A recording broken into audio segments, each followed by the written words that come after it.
Selamat gini hari ya.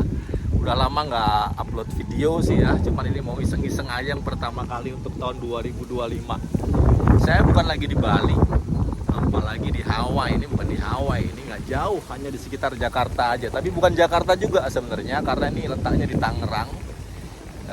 Saya kebetulan lagi di Lands End, tuh lokasinya di Peak 2. Jadi kalau dari Jakarta kurang lebih, Jakarta Pusat ya, kota kurang lebih 1 jam lah. Kalau dari Tangerang ya setengah jam. Jadi ini masih wilayah Tangerang.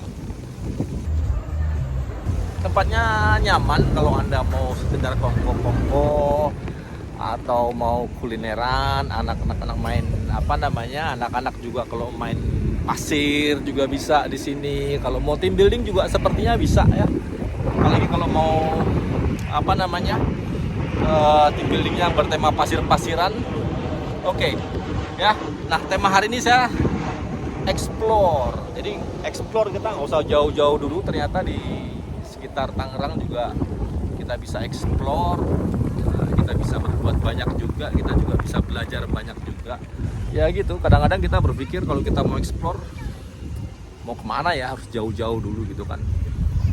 Jauh kemana, padahal kita bisa belajar dari banyak hal, termasuk dari sini juga ya. Memang banyak kontroversi ya. PIK ini bagian dari PSN, proyek strategis nasional, tapi justru karena dia PSN, makanya perkembangannya cukup pesat ya.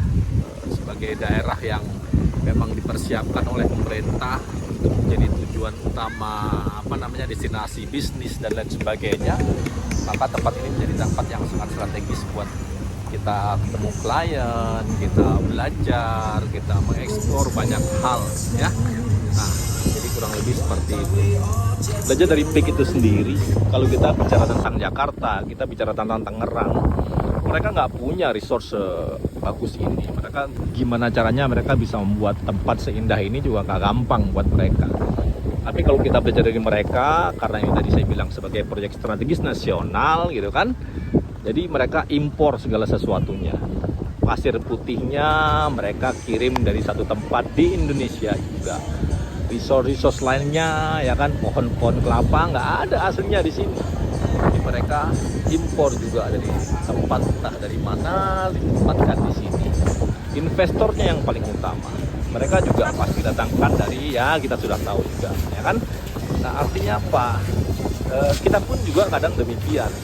Kita membatasi diri, kita nggak mau berkembang karena kita merasa kita nggak punya itu, kita nggak bisa ini, kita nggak punya segala macam resource yang kita punya. Tapi sebenarnya kita bisa impor juga. Dari mana? Investasi leher ke atas yang selalu saya bilang gitu kan. Apa artinya? Belajar dari buku, belajar dari sekolah, belajar dari kursus, belajar dari seminar, belajar dari manapun. Yang penting jangan membatasi diri kita sendiri. Ya kan? Saya dulu pernah bilang, dulu sekali di proses saya lama, pada saat kita mulai membatasi diri, disitulah kita nggak bisa ngapa-ngapain. Ya. Nah, jadi kenapa saya mau mulai ini lagi? Karena memang semuanya ada dari diri kita sendiri, semuanya di kepala kita. Bagaimana kita bisa terus explore, bagaimana kita terus belajar, bagaimana kita bisa memanfaatkan apa yang ada, bagaimana kita bisa mendapatkan resource baru untuk bagaimana kita ke depan lebih baik lagi dan lebih baik lagi. Jadi 2025 ini, mengawali 2025 ini saya akan mulai nge-vlog lagi. Kita akan berbagi sedikit motivasi. Ya, hari ini konsepnya adalah explore. Sekali lagi jangan batasin diri kita sendiri untuk terus explore diri kita sendiri, karena yang membatasi adalah diri kita sendiri. Ya, mudah-mudahan minimal banget 1 bulan akan ada 1 vlog atau 2 atau 3 vlog yang mudah-mudahan bermanfaat juga buat semuanya. Oke, see you on top. Salam pakar SDM.